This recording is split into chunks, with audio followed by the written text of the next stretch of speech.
8 seconds changed my life. I went from the top of the world, living my dreams. And it wasn't just living, like being a human being. I was a human doing. I went from being wide awake and working out 6 to 7 days a week to sleeping 20 to 23 hours a day. I would go to practice and I would lay on the ground. I physically couldn't sit up. I was in so much pain. I was so depressed and sad and full of anxiety that I had lost everything. Start crying. I have nothing. I am nothing. It's the wrong choice to be in God's light. He'll hit me with a rock. and if I'm not paying attention, he will put a boulder in my life. And I see my 8-second car accident as the boulder in my life.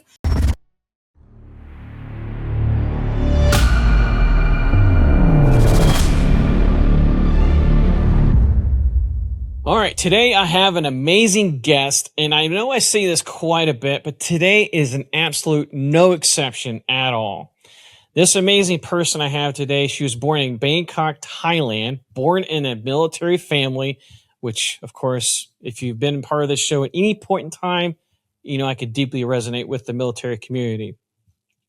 Diagnosed with an early learning disability at just first grade, and her parents had to fight the school district just to get her the right education. She pushed through it, and fast forward, she graduated with a Bachelor of Science in Psychology from the George Mason University. So I really got to watch myself, probably being analyzed right now. But nonetheless, as towards the end of that time, she graduated with a 4.0 GPA, which is obviously just like an accolade by itself, right? Started training in cheerleading and dance at the age of 4. Wow.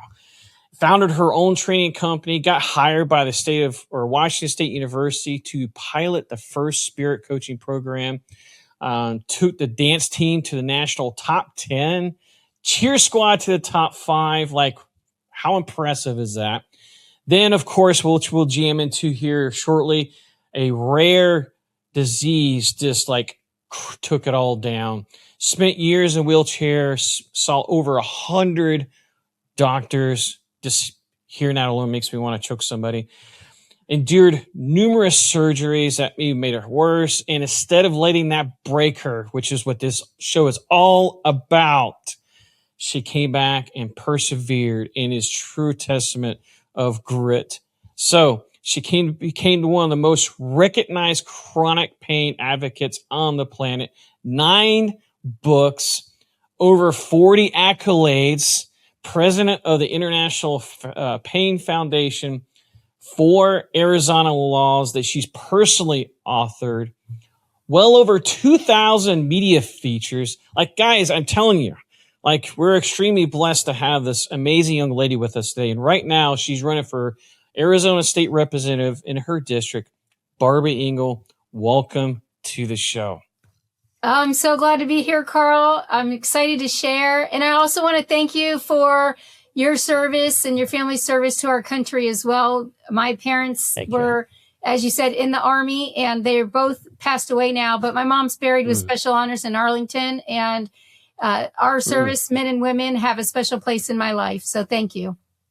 Yes, ma'am. Thank you. It was worth it. You know, it was worth it. I love, it's that moment where people say, thank you for your service. And it's like, for so long, I was like, what do I say? You're welcome. Right. But I don't remember who it was, but it programmed me to say it was worth it. It is worth it. Not that it was, it was worth it. And so thank you. I appreciate that. And, like I said, both of us coming from a military community, I think that's probably something we can definitely share some common themes on, share some common stories, especially family members. Because as a child, especially being born in Bangkok and spending some time there, you're all over the place. Right. You didn't raise your right hand, right? You just say, "Hey, I'm going to be voluntold." Yeah. You're told where to go. Right. Yes. Right. Absolutely. And having both of my parents in the military, there was times where usually they were sent in different times. My dad would go or my mom would go, and so we could stay. But there was times where we had to have other people watching us or taking care of us, and spent a lot of time on base and traveling, and it definitely impacts your life, and you're just born into it. So you don't know any different till you grow up and realize that their service and sacrifice give us our freedom and liberty, and how important that is. That's true. You're so correct on that. And you just get desensitized to all that, right? I mean, you go to these different places and you make friends and so forth, and it just becomes routine. I'm kind of curious. I'd love to hear your take on this. You know, I when our kids were born, they didn't get the full experience of like moving all the time. But for you, did you find it advantageous for you to make new friends, or was it harder for you to make friends because you were moving around consistently or moving around a lot? Well, I do find it easy to make friends. And I also felt for when new people came into a situation and knew how they felt. So I wanted to make sure that they were seen and heard and brought in. And then getting my degree in psychology, there's 5 stages: forming, storming, norming, performing, and adjourning. And I know that we have to get through the storming phase, the second phase, the quickest. So I'm very conscious of that. But I was even conscious of it before I knew that there was 5 stages of coming together with new people and networking. So it's part of the grit that I had that I didn't know I had until I was an adult. That's fascinating. That is fascinating. I hope everybody just plugged into that 5 stages of networking is what I grabbed from that, right? Wow. The psychology from that. I didn't really think of that. And you change one person in that network, and you're starting to go through these stages again. You have to form, you come together, you storm. That's when you're like, well, I like it this way and I like it that way. And we're the game is locked. You're on the outside. Well, I'm new to the situation. I need to come in so that we can do things together. And so you have to get through that storming phase, and then you norm. This is how it's going to be. And then you perform. You are friends. You do your events together. You get to go into society and be you with this team of other people, your network. And then when you have to move again, you adjourn and you start it all over again. Rinse and repeat, right? Yes. That's fascinating. I just walked away with a knowledge bomb. Thank you so much for sharing that. I definitely learned that. And we didn't even got into the heart of the show yet, right? I mean, you're already dropping knowledge bombs and so forth. So let's get into the meat of this, because you do have, we're bound by time. Otherwise, we could probably chat for a long time on this. But you do have an incredible story of grit and perseverance, which is what this show is all about, right? Yes. So, Barbie, real quick, just take me back to before any of what we talked about or what I briefly highlighted. You're at Washington State, right? Life at the surface would appear, right? It was amazing. You're coaching, yeah, D1 school, right? So walk us through that. You're in your element. Paint me that picture. What would life look like for you in a day-to-day environment? To give us a highlight reel. Life was grand. I was coaching at Washington State University in the athletic department. We cheered and danced at every single sport. So not only were we building a program in the midst of it, but we were cheering people to and through their own challenges and their own gains and wins and losses. And we even went to swimming, golf, cross country. Nice. We'd be like popping out behind trees while people are running by. Go team, go! And I could actually see that. We're like, what are we doing? But we wanted to cheer on the entire athletic department. That was our number one goal. That's awesome. But I also wanted to build competitive teams. I came from competitive cheerleading and sideline cheerleading. And I also performed artistically in dance, multiple types of dance, tap, ballet, modern. And so I wanted my team members to have that same experience, because competition is also where grit comes from. I mean, there's so many things in life you can gain grit and perseverance and patience. And so true. And so I wanted them to have those same life skills when they became adults. I know they were 18, I'm coaching college level, but I tried to make it as fun as I could. If I could go back, I used to schedule fun into the agenda. I would be like, get off the bus, you have an hour for fun. And, and they would be like, you can't schedule fun. And I was like, yeah, well, you need to find the happiness in the fact that we get to go and hear people to and through what they're facing, and we get to lead the crowd. I got to coach at 2 Rose Bowls and a Sun Bowl, and there's less than 100 people. I think they've had 50 or Rose Bowls now. So, okay, a little bit more than 100 people at this point. But back then, it was less than 100 people that have coached at a Rose Bowl. And I got to do it twice. So I had some amazing life experiences. And then I also owned my own cheer and dance training company on top of that. So that was fun being a business owner and teaching people from all ages, from elementary school all the way through college. It was very fascinating. That's incredible. I mean, if you're watching or listening, just imagine this life that Barbie just illustrated here, right? Like that is like the ultimate highlight reel. You're at a D1 school. You're living the life. You're not only are you articulating this, right? But I can hear and feel your passion as you're talking through this, right? Your true enjoyment, like life was perfect. Yeah. Right. And I could feel that. And so just imagine, if you can, guys, this life that she's pinning for you, but ultimately that's not been her life the entire time. Right. Correct. So you built this amazing, or you had that amazing season. Talk us through, what was that ultimate, like, moment where your heart sank and you got some news. Walk us into that moment where life changed for you. I say 8 seconds changed my life. Ooh, 8 seconds. 8 seconds changed my life. I went from the top of the world, living my dreams, and it wasn't just living, like being a human being. I was a human doing, and I was creating and building my life. And so in first grade, my principal told me, you'll never graduate high school. Don't think about college. That was first grade. And then I graduated at college in 4 years. That was the first of my siblings. We all graduated college, but I did it in 4 years. That's awesome. And, I had to learn how to learn, and it was different than everybody else around me. But because I had to go through that, I learned that there's a million ways to do something. So don't get stuck on A. Be ready for B, C, E, E, Z, double A. Be ready for whatever is coming, and adapt and change. Learn how to learn.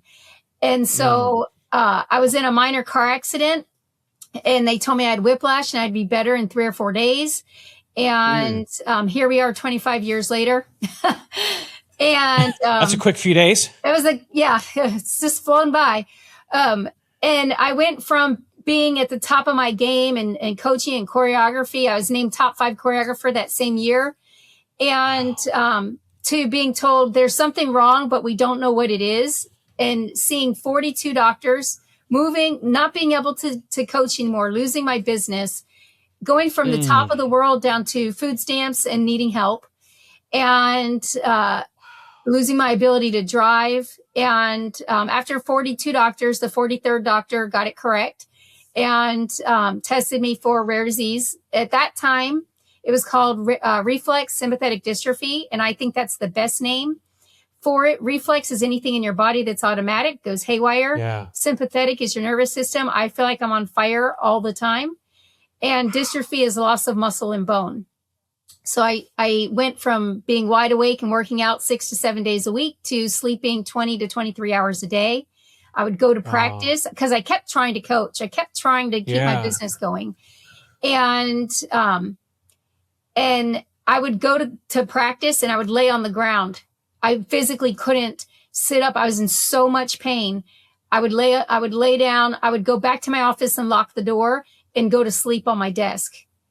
And when someone would knock, I would wake up and pretend like I was awake and working the whole time. but I was making mistakes and missing things. And I'm a very scheduled individual.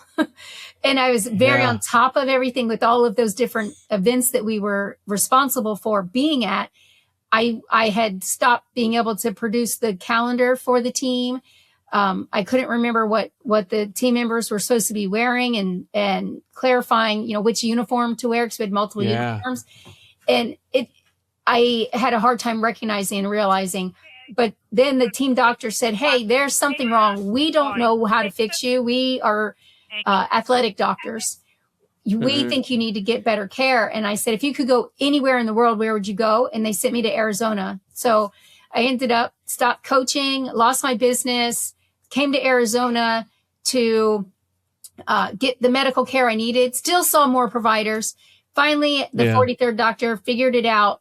Reflex Sympathetic Dystrophy. Now it's known as algoneurodystrophy. And it was already in me, and genetically they can see it, although there's still research and things that need to be done. But they keep changing the name because it's considered a syndrome, which is a collection of symptoms, versus a disease, which means that insurance covers it and pays for it, and you get the care or better care than what I was able to do. However, the doctor was here in Arizona. He just wasn't the first doctor I saw here in Arizona. Wow. And that's gotta be frustrating. Yeah. So that was 2002. 2009, I went into the hospital in a wheelchair in Philadelphia for special treatment in ICU. And 7 days later, I was able to walk out. It looked funny. I walked like a teeter-totter walking down the hall because my legs were weak. But I can imagine. My husband and my sister videotaped it, and it's on YouTube if you want to go find it. But yeah, I'll put it up there actually. Yeah, it's literally a miracle. I'm like, I have shoes on my feet. I have shoes on. Like, you get excited about the little things. My husband came home from work, and I was doing laundry, and it was like, "Are you okay?" I'm like, "Yes." It's kind of like physical therapy, taking the clothes from the washing machine into the dryer, and it really was an experience. And my husband, I met him after I moved to Arizona, and he was my new neighbor. Again, for me, it was God's hand in everything that was happening. And I needed to go through the challenges that I was going through so that I could learn the life lessons that I needed to. So now I can help other people. And, and so he was one of the first people I met here in Arizona. And I was paying him to drive me to doctor appointments and all kinds of, physical therapy and surgeries. And in the process, we fell in love. And now my doctor says, "How does it feel to have a wife that's getting younger instead of older?" So we've done a lot together. Real quick before we keep rolling. Maybe life hit you hard. Business fell apart. Career isn't working out. Relationship ended. Health took a dive. And now you're staying in the rubble trying to figure out what the next move even looks like. Or maybe nothing blew up at all. On paper, you're winning, sure. But on the inside, something's off. If you're not in crisis, you're at a crossroads. And the playbook that built the life you have is not the playbook that builds the one you want. Either way, you're stuck. Not broken, stuck between who you were and who you're becoming. Most self-help just piles more weight on the load you're already carrying. I do not want to do that. I put together a free video series called The Grit Code Exposed, and I want to invite you to check it out. 7 short videos, that's it. The 5 laws that change everything for me and every client I coach. The same 5 that every person who's ever come back from the fire has walked through, whether they had a name for it or not. No fluff, no 90-minute webinar, no bait, just the free video series. You can start it tonight. Grab it at gritcodeexposed.com. One more time, gritcodeexposed.com. It's free. You don't need any more hustle. You need the next version, and this is how you find it. Check it out. See if it speaks to you, and if it does, I'll see you on the inside. All right, let's get back to the conversation. I can imagine. How long have you guys been married? We were married in 2007, but I met him in 2003. Okay, yeah. Nice. So almost 20 or over 20 years you guys have been together. Yes. And my math isn't mathing, but almost 20 years and 19 years. Yeah. Married. Yeah. So. Yeah. Wow, that's incredible. You illustrated quite a few teaching points there. I hope the audience grabbed into. I know I definitely pulled some. You mentioned that you had to go through these lessons, through these adversities, so that you could impact other people, right? And ultimately, you already answered the question I was going to ask you you answered through your story, which again, appreciate you sharing us. I'm often reminded by my own people, my coaches and people in my corner. Anytime I go through something, I'm reminded to ask a few key questions. What can I learn from this? What is it that God's trying to teach me in that moment, in that season, or what have you? And it may not be the lesson you want to learn, right? Right. In fact, I've learned, which sounds like you could agree on this, that it's never been a situation I wanted, but it was necessary, right? And with that, Ed Milet puts this perfectly. I don't know if you follow Ed Milet for any of his content. I love what he, a lot of the content he shares, almost every bit of the content he shares. But I'll paraphrase when I say this. But basically, you are the perfect person to impact the people that you used to be, right? Yes. The life you've lived, the stories you've lived, the things that you've been through. Well, now you can impact the people who are following in your same steps because you had to figure all this stuff out, right? You had to get, it's learning a new language, the language of healthcare. And it's literally like learning a new language. And I remember when I was 4, I saw cheerleaders for the first time in my life, and it was at a soccer game. It was the Diplomats soccer team. And, just outside of Washington, DC Diplomats. And I said, nice. I want to do that the rest of my life. I saw how they were impacting the crowd. And my dad said, no, honey, you can't do that. You're not going to be a cheerleader the rest of your life. And I said, but God wants me to be. And at 4, I felt that that's what God wanted me to be. And I thought God wanted me to be a cheerleader like the ones on the field that are performing and leading the crowd. But that's not what God wanted for me. God wanted me to be a mental cheerleader. And I was a physical cheerleader for a while, and that was a blessing, and no one can take those experiences away from me. But developing a rare disease showed me through God that I will always be a cheerleader, but I had to turn those talents and skills that I had in physical cheerleading into mental cheerleading. And now I'm able to cheer on myself and others to and through whatever challenges that we face. And so good. But it was the thing I knew, from one of my first conscious thoughts that I can remember was I'm supposed to be a cheerleader.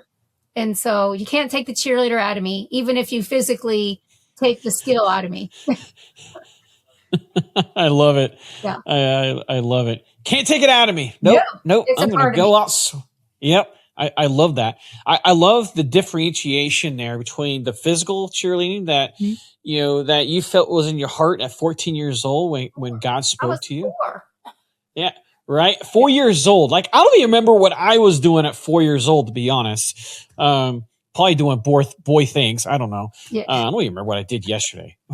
Who am I fooling? But you pivoted from being a physical cheerleader to a mental cheerleader.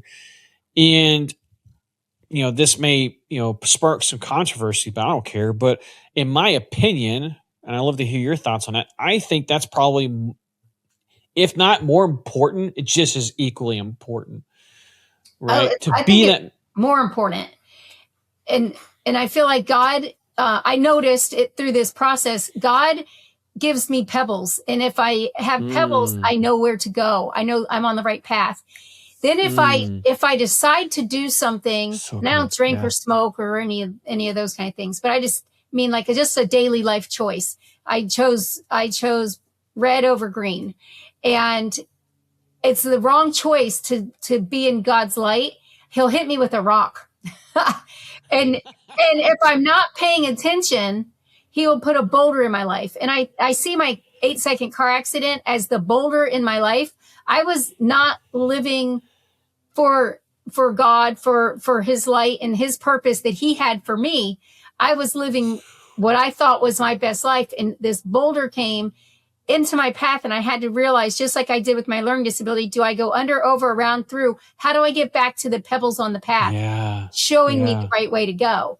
And so good. When I pay attention, I see, oh, that's rocks. They're hurting. I don't want to get a boulder.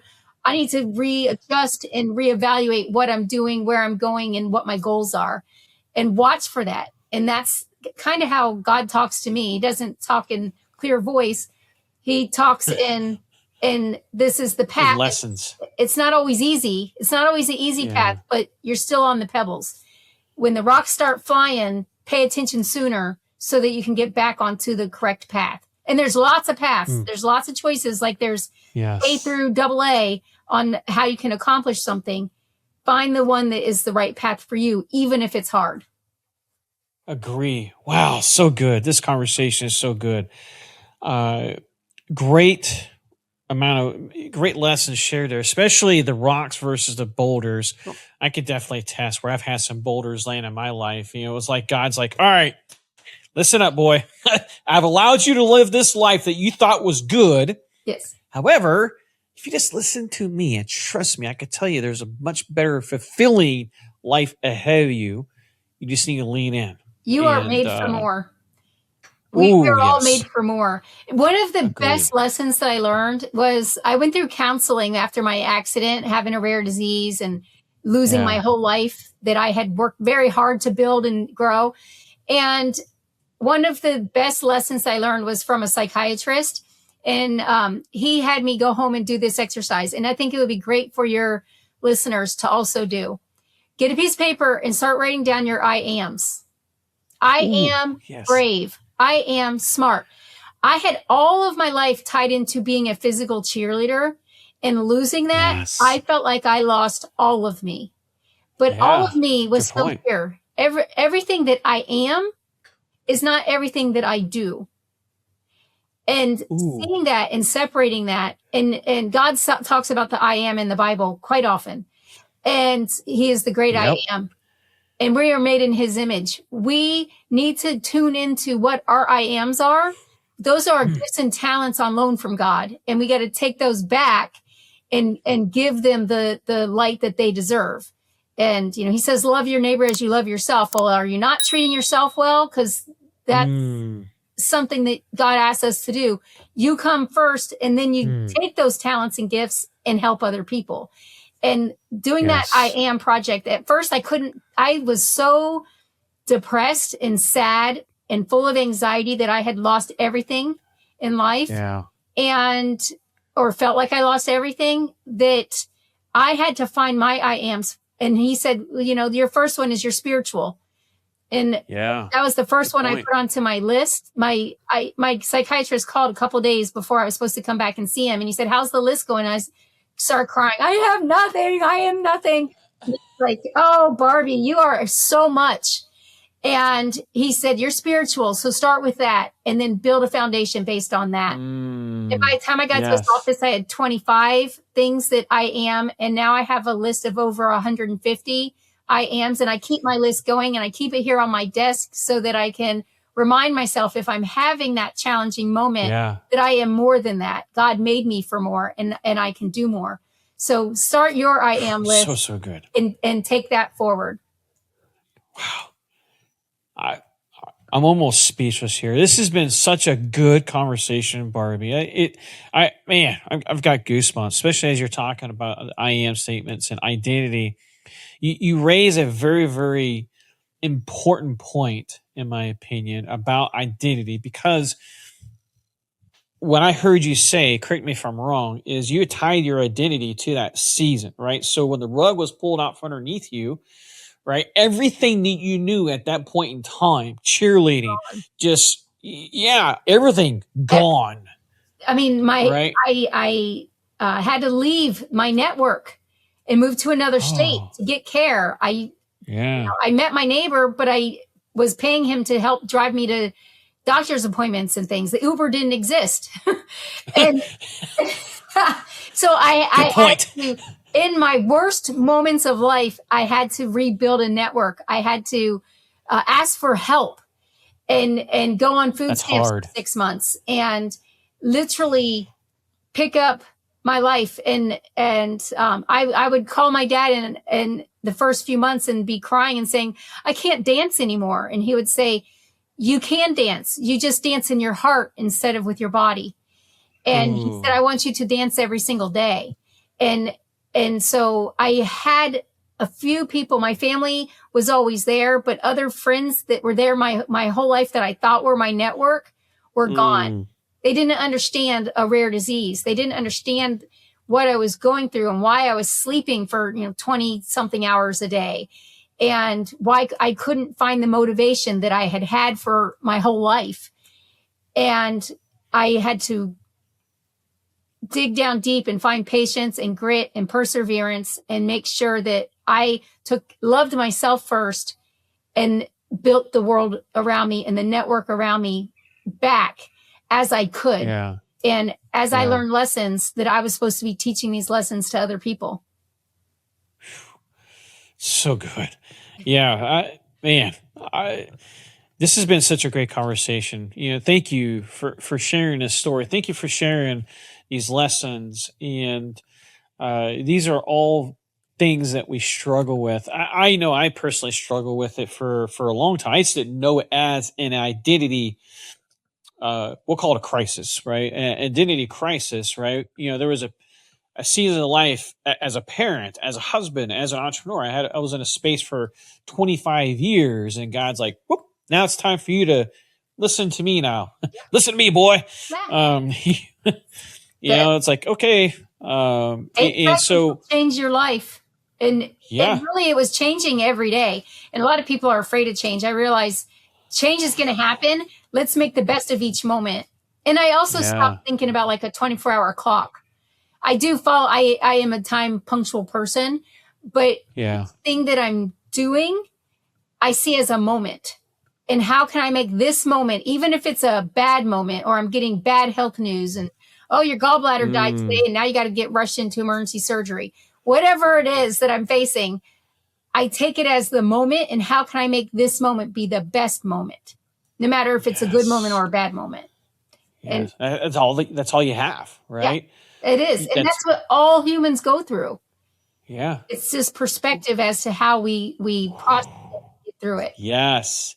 It is a perspective issue. Agree wholeheartedly. That's been a hard lesson. I have to remind myself of, it is a perspective, all the things that we go through, it is for your benefit. You may not enjoy it, right? You may not enjoy the lesson that's being brought to you, but I'm of the belief, and it sounds like you would agree, that we have to go through these trials and tribulations to grow. And somehow as a society, we've normalized, or not necessarily normalized, demonized adversity, failure, all these different things. So we somehow shunned it on social media. And so that's all we see now is, look at my house, look at my career, look at my business, look at my relationships, look at my car, if I didn't say that already. Yeah. And we've stopped normalizing adversity, stopped normalizing failure. And I hate to use that F word, failure, because it's not failure, right? It's just a misstep, you know? Right. It's you went off of the path that was meant for you. How do you get back to it? But you have a chance. As long as you're on earth, you have a chance to correct and to move forward. And I constantly want to move forward and do what needs to be done so that the next moment can be the best that it can be, even in the hardest of times. But and we talked about demonizing. I've had people, I'm running, as you said earlier, I'm running for office, and I had someone say, well, hearing your story, it sounds like God is just spiting you. Do you ever feel like God is just spiting you? And I was like, no, I never thought God is spiting me. I'm going through things so that I can be the best I can be here on earth. And in the process, I'm connected to all the other human beings that want to go forward and move forward and do things. And we're not perfect. We have imperfections, every single one of us. So stop trying to be perfect and start living your best life no matter what you're facing. It's not a spite from God. It's a challenge that you have to go through so you have a lesson learned so that you can be a better human doing. Agree. Wouldn't you actually consider it? Would it be fair to say? I'd love to hear your thoughts on this. It would actually be considered as a blessing, right? To be a gift. Yes. I mean, I view it as that. No, when you're at a level 9 or a level 10 and you're passing out and you're vomiting and you can't concentrate. It's not you don't see it as a blessing, but there's something that will come out of it that is a blessing. Yes. There is a reason for everything that we go through. And we don't always see it at the moment, at the time, but when you look back, you go, oh my goodness, I would not be here if I did not have that boulder or those rocks. So agree. And so it is a blessing. You just don't always see it in the moment because you have to get through it. And so you have to take that time to get the tools, use the tools in your life. Agree. And two, you highlighted this, but I want to bring this out to the surface. It's also all the other Barbies and all the other Karls and so forth that are 5 paces behind you or 10 paces behind you that needs your lessons learned, needs your inspiration and motivation, and the middle cheerleader, right? They need that cheerleader to push them on, to give them, because your word may be the very word that saves them. Absolutely. Right? It may be that very word that saves their life. If you look at it like a mountain, and you're climbing up the mountain and you go into like a little valley of a peak, you're still looking at the top and you're like, I want to get up there. Oh, look, there's Karl up there. I want to be where Karl is. Well, Karl's in the valley in his world. He's having a challenge in his life, but you're looking up and going, I want to be up there. I learned that we're all climbing this mountain and there's enough room on the mountain for all of us. And we have to stop going, I want to be where Karl is, and keep moving forward so that one day you're going to look back and go, oh, I remember when I was down there and how hard it was. Let me give a hand up to somebody. Let me help propel another person forward.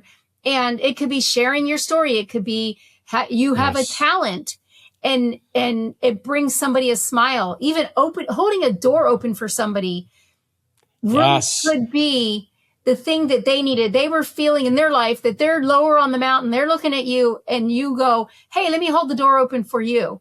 The other day I was at an event and someone said, hey, can you take a picture of me and my friend? And I said, sure. And I grabbed the camera and another lady goes, she's a candidate. Why did you ask her to take a picture of you? As if I was anything different, more, or special because I was it. I'm like, I take pictures too. Everybody needs help sometimes. Right. It was a simple thing. They wanted to document this moment. I was standing nearby. They said, can you help? Yes, I can. It's not about somebody's above somebody else. It's where are you on your mountain and how are you going to adjust so that you can get out of that valley and get to the next peak without taking somebody else down. Right. Man, so good. I agree wholeheartedly. Agree. This has been such a great conversation. I know I keep saying it, but it really has been a great conversation because these are all the points that we struggle with as society, right? And nobody knows the battles that people deal with, right? Your battles, my battles, and all the listeners right now, we're all struggling with something we don't see. Right. In that random act of kindness, opening a door, or making a yes, exactly. I was literally getting ready to spit that out. Smile, or make a comment about how beautiful they are, or their hair, or whatever. And just be careful because some people take that the wrong way. But no, I think it's important, especially say you're in your network. You have somebody who is a background person, maybe a wallflower, they've been called, or they are introverted. They don't speak up a lot. And one day they show up to an event and they wore their hair a different way, or they I have not seen those shoes before. I love your cowboy boots. Those are really unique. That's really cool. That right there can help a person far greater than, oh, you misspelled this word or you made this mistake. Well, they're a wallflower. Give them something to bloom for. Yeah. Ooh, I like that. I like that. Give them something to bloom for sure. Well, speaking of blooming, I would like to make a pivot here because it sounds like you turned your pain and things you had to go through, what we've been talking about, right? And then use that as fuel for the mission that you're on, right? Like you've been on this mission for some time now. Yeah. And I'm paraphrasing this just to fit the format of the show or this episode. But I love to hear this mission that you're on because it's really seemed like you've taken this path that you've been on, this mental cheerleading path, and you channeled it into something that you're very, very passionate. So I would just love to just hear more about this. What are you passionate about, and what's been your fuel lately? Well, my fuel is that I have the knowledge and I know I can make a difference, and I'm supposed to share it. And I have some people say, oh, you share so much, like keep some stuff for yourself. I'm like, but this is how we're all going to rise. And, the people who want the help I can give them a hand up. So I do. It's really two passions and they're kind of colliding. So my passion is to improve healthcare, and I would like individualized healthcare. I don't want, in medical school, doctors are taught, if it sounds like a horse and it looks like a horse, put it in the pasture with the horses.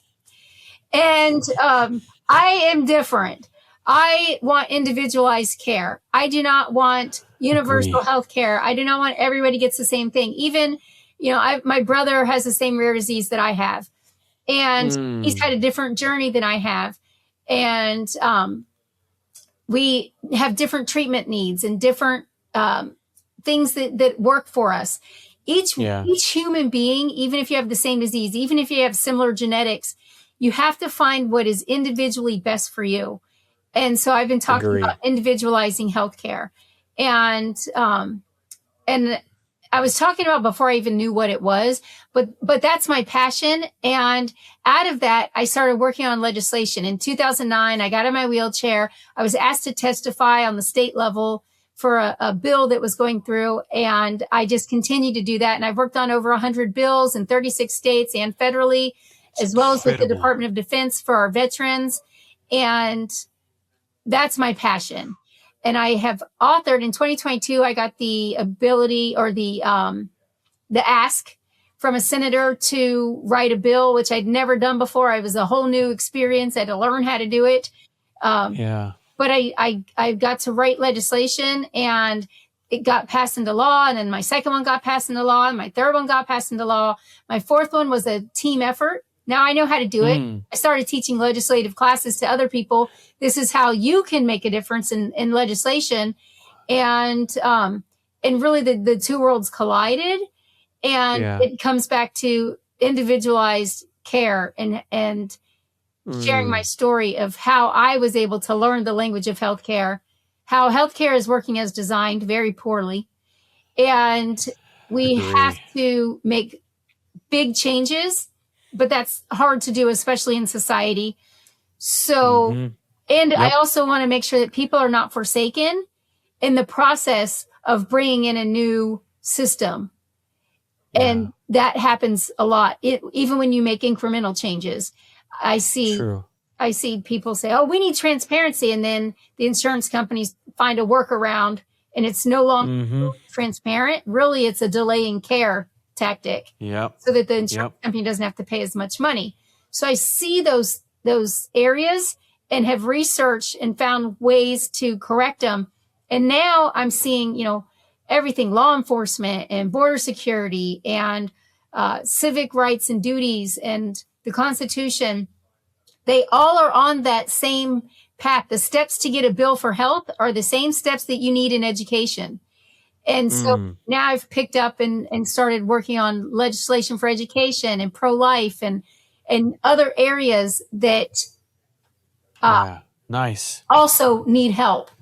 But it's Agree. all back to my journey and finding my I ams.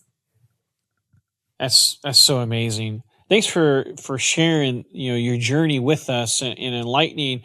I'm with you on the personal healthcare. In fact, all of this, to be honest I'm with you, a zebra, but especially elephant. I am not a horse. Well, those who are watching on YouTube, that should be clearly obvious, right? Those that's on audio, I'll be a witness. She's definitely not a horse. Thank you. But now I'm going to have to start blushing. It's not bad to be a horse. I just want to be treated with the things that I need, and it's not the same as everybody else, even if they have the same. I agree wholeheartedly. And this is where I was trying to lead into is I think this is very important for us to take seriously. And I'm saying this because, I'm reaching a level in my life where I'm being a lot more cognizant about my health. I've been navigating some health struggles recently. It's stuff we don't think about unless it's life threatening, but it's stuff we don't think about in our 20s and even in our 30s. But beyond that, our bodies start to deteriorate, and you start to really need the medical system and so forth, whether it's heart issues or it's cancer or it's, things that you've been through. Right. So that's a very valid point. So let me ask you, how can people be more involved in this, right? Like, here's a few moments to educate some people. What do they do? I mean, talk to these individuals. The first step is just do something, whether it's a text message or a phone call, whether it's an email, whether it's going on social media and sharing your challenge that you've been faced with and how you're going to overcome it, or ask people, hey, I have this challenge.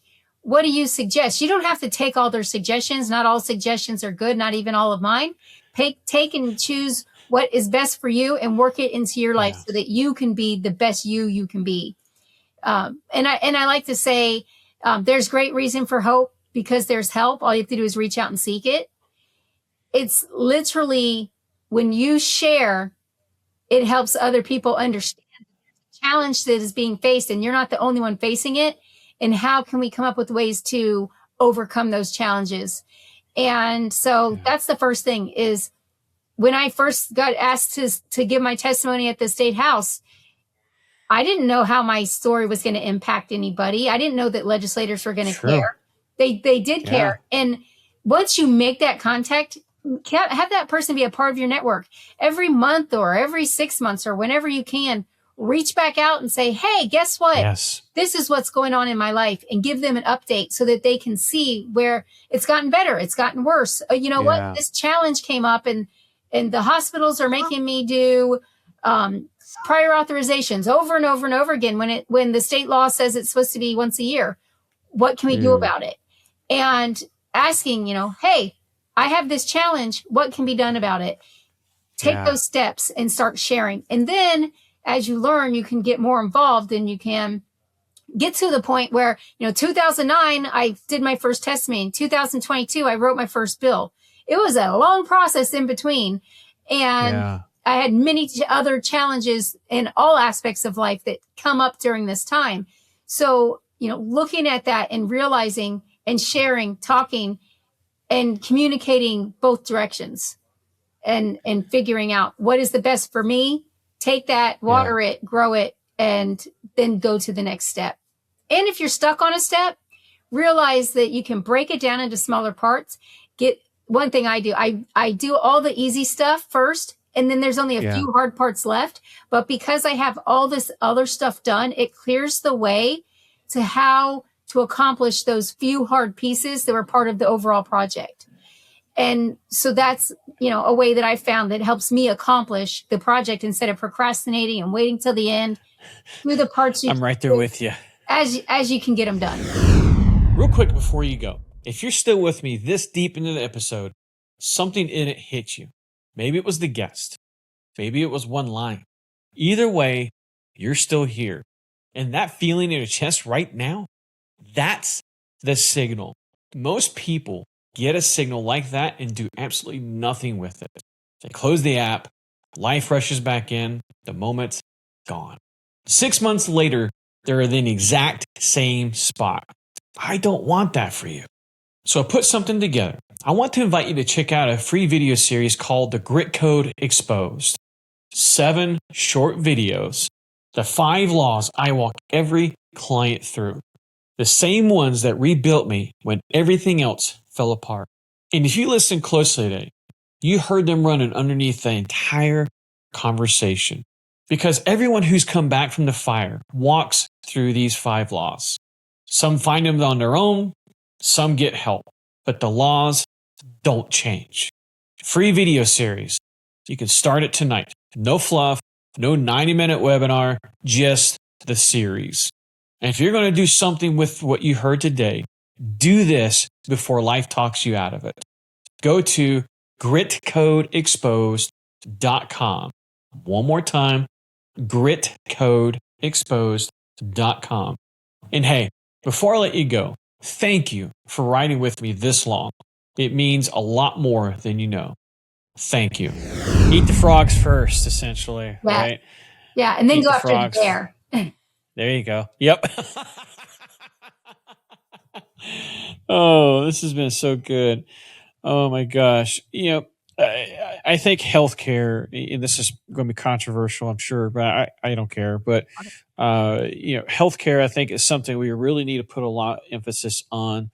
So, those of you that you're in your 20s, 30s, or even if you're 40s and you haven't really still pay attention, still try to do something to support the cause here, because, it might not be you, but it's going to be your grandparents. It's going to be another loved one. It's going to be a friend that's going to be going through the type of struggles you've been through, Barbie. And if we're not paying attention, if we're just letting things, status quo, right?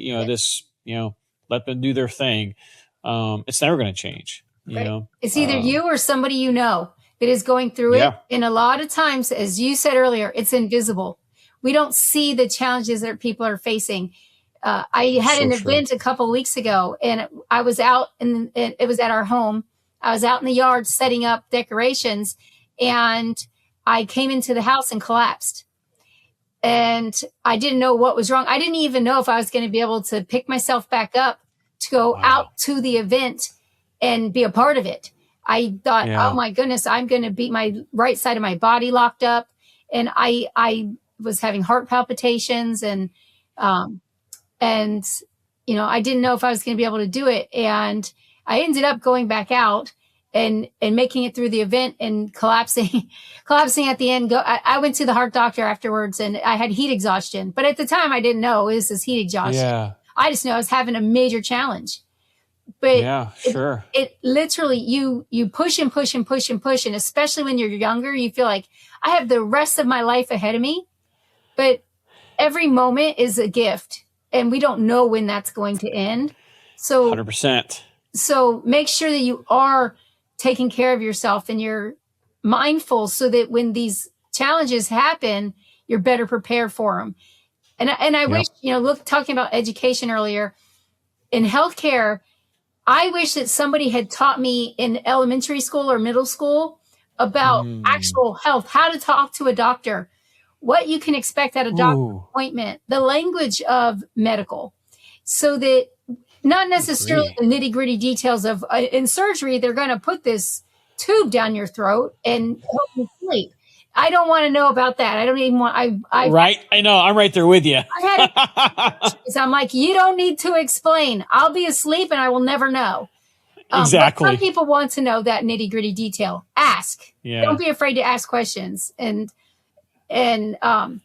But as a child, I would have liked to know, hey, you're going to the doctor's office and you have a really bad flu. And so instead of getting a pill that we take at home, we're going to put you in the hospital and they're going to put an IV on your arm. And this is what it means. It doesn't really hurt. It's just a little pinch at first and your IV might, infiltrate. Like just know a few things of you're allowed to ask a person in a white coat questions.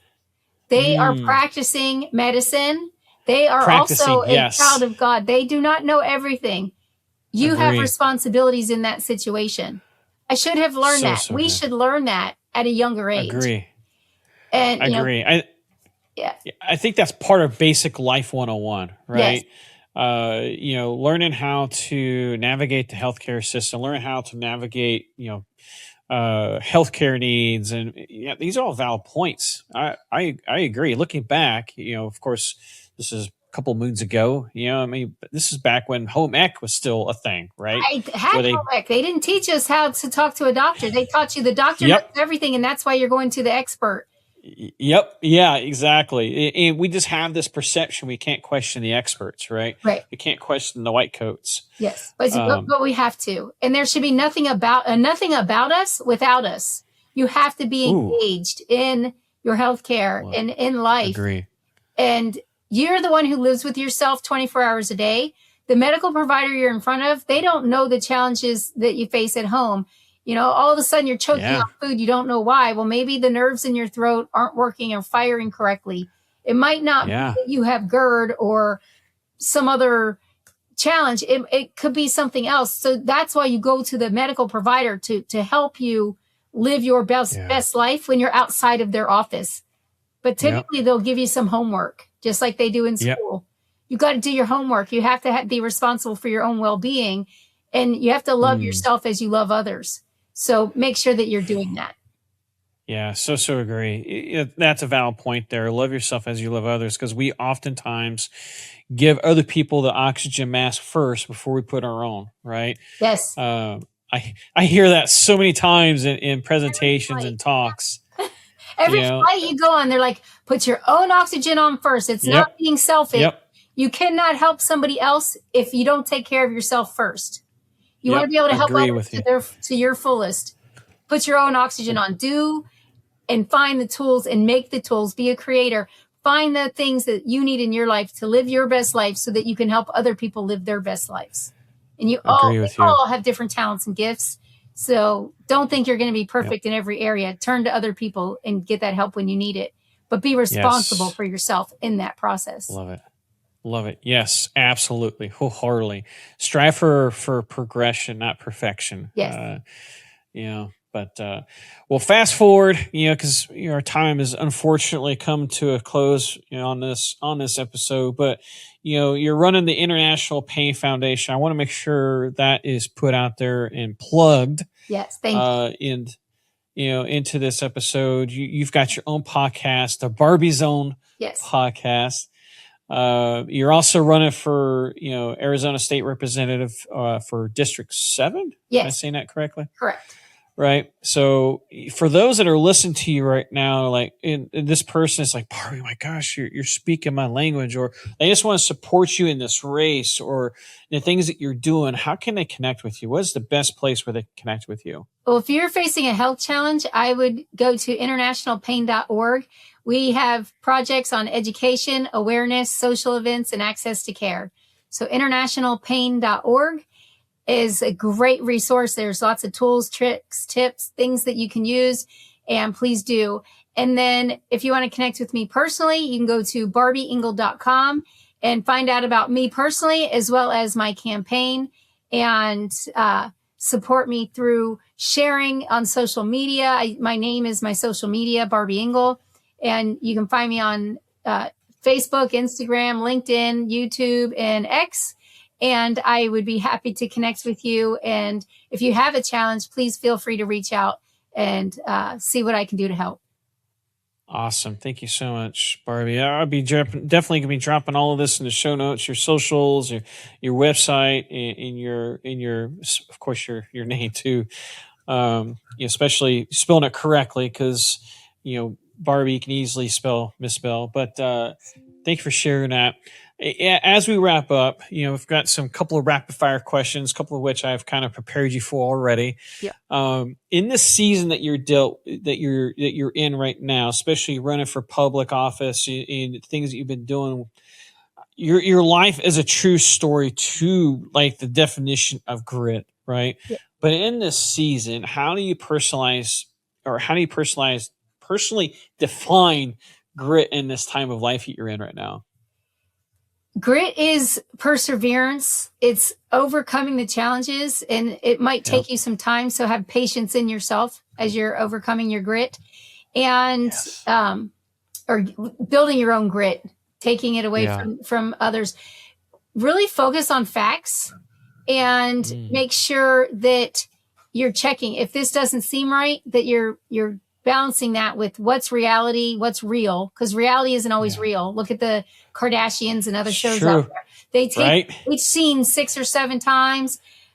It's what the producers want to get. It's the message coming across. So really take real and find the facts in it and move forward with the facts and continue to keep moving forward through perseverance and patience in yourself and others. Love it. Yes, facts. Especially nowadays, there's so many quote unquote facts that's being spread on social media. It's not even funny. And I'm sure a lot of the stuff, I'm sure you and I can both chuckle on a lot of these. I'm like, is that real? Let me go to a place where I can find it. And then let me go to a second place so I can verify what I found to be a fact. Exactly. So while you're in the trenches, right? You're in the thick of it, and you're dealing with a moment, or you're just dealing with you're in the trenches, right? You're trying to fight your way through. What is a quote or directive or something you have heard that you champion yourself with to go through those trenches? Hope is true. Ooh, hope is true. Hope is true. Hope is a fact. And people could use it in a negative way. You have too much hope. Well, hope is what gets me through. And even the smallest amount of hope can give you the spark to light the fire, to show you the way, to bring you to and through whatever you're facing. So at all costs, hope is your oxygen. You have to have hope to live. You have to have water to live. Yeah. Hope is the thing that gets you through, and hope is true. So hold on to that as you're facing those challenges. So good. Hope is true. I love that. You need to make that your campaign slogan if you haven't already. Well, put down your t-shirts. I have a song that my husband and I wrote called "Hope Is True," and nice. We have a music video that goes along with it that shows the trials that people go through and finding their hope again and defeating the demons, the monsters, and moving forward to the next chapter in life, the next phase in life. And so people can check out Hope is True on YouTube or at hopeistrue.org. And my campaign slogan is "Elephants, Not Rhinos." Elephants, not rhinos. I did some influencer work for Lions, Not Sheep. And when I was coming up, I know Sean. Yep. Yes, and so and I love that. And people say, "What is that? What does Lions Not Sheep mean?" I said, "Be a leader, not a follower." But it's also spiritual. But it's also political. But it's also whatever it resonates with you. Whatever you want it to be. Yep. And when I was coming up with my campaign slogan, my husband said, "Let's stick with animals and let's be elephants, not rhinos." We want to be strong and stand in our courage and not be forgetful and help people. Yeah. And so I'm an elephant, not a rhino. I tell you, this is my platform and I stand on it, and you can expect to see that in me and through my actions. So that's my campaign slogan. Awesome. Thank you so much for sharing that. Happy to have, help expose some light in that campaign, because I definitely want to help support your message and support your platform and everything that you're about, and as well as sharing your story and let all the Barbies out there that are hearing your story that need to hear this, right? So, all right, last question is a 2-part, and we'll close this episode because I know you've got to run, I've got to run, but this last one's a 2-part. I'll ask the first part first or the last part first because I usually forget. Okay. What would you love to ask my next guest? I always love to give the opportunity for my guests to ask my future guests a question they would love to ask. I would ask, what is your why for doing what you're doing? What is your why? Love that. Because I don't know who your next guest is going to be, but that's the information that I need to know better who you are and connect with your knowledge so that I can learn. Love it. Absolutely. I agree. And looking at the guest lineups, perfect. All right, real quick, because I know you've got to run here in a few. Right. My previous guest, Chris Grant, had this question for you. Again, he doesn't know who the guest lineup is. What have you changed your mind about recently? How did you go about changing your mind? And what made you change your mind? So, you know, we rephrase that again. What have you changed your mind about recently? Okay. And what made you do that? Okay. So a couple of things. I'm constantly learning. So knowledge helped me change my mind. I am for term limits, but I was thinking like 2 terms and you're done. And wife of a congressman was speaking, and I got the pleasure of hearing from her. So you're not hearing from the legislator, the politician, you're hearing from their wife. That's their caregiver, their helper, in the regular things that matter in life. And she said, you know, term limits are good, but sometimes things need more time and sometimes they need less time. So, you know, as you're going through, if the person is the wrong choice, but you didn't know it at the time, you need to vote them out. But if they're the right choice, keep them in longer. And especially when I was younger, people would have a lifelong career. You know, my mom served over 30 years in the Army. My dad served his 20 years, and he served 20 more as a auxiliary to the Army. It's okay. So sometimes you need more time in a situation than the term limit. So the term limit is of and for and by the people. It's not necessarily what the person in power or perceived power, because the power comes from the people. Agree. Is on paper. Sometimes we need 20 years from a congressperson. And if you have a congressperson or a local mayor say, hey, when I came in, I had these objectives and I've accomplished them all and I'd like to be your mayor again. Well, that's not necessarily a good reason to continue on. What are you doing? Did you set new goals? Are you moving forward? Are you helping the community move forward? Yes. And so the term limits should come from the people, for the people, and by the people. So that I love that thinking. I love that. I love that. Thanks for sharing that. Yes. And that's term limits in anything that you're doing. You know, maybe you're in a bad situation. Give yourself a term limit and get out of it. I love that. I like that philosophy, that perspective. A lot of perspective changes on this episode, right? Yes. Well, Barbie, thank you so much for coming in here and just being a wealth of wisdom for all of us, sharing your story, and more importantly, not just giving us this amazing life you had at D1 school and everything that you've done, but also allowing us the glimpse of all the trials and tribulations that is actually giving you this more fulfilling, deeper, happier, joyful life that you're doing and serving other people with your story, impacting not just thousands, tens of hundreds of thousands, but millions or even billions of people at this point, right? So it ripples out. You can ripple out goodness too. Absolutely. So, Barbie, thank you so much for sharing your story. Again, thank you for, allowing us a glimpse into that. All right, guys, as a wrap, to those that are listening and watching, the gap between average and excellence is just merely action, right? Don't just listen to this episode today and not do anything with it. Take one thing that Barbie shared today. It could be the I am statements. It could have been the 5 things that she's talked about with networking, the psychology. Just do something in the next 24 hours. Be the reason someone doesn't quit today. Don't just keep this episode to yourself. Be the someone in your circle. Share this episode. Barbie, thank you again. It's been an absolute honor having you on the show today.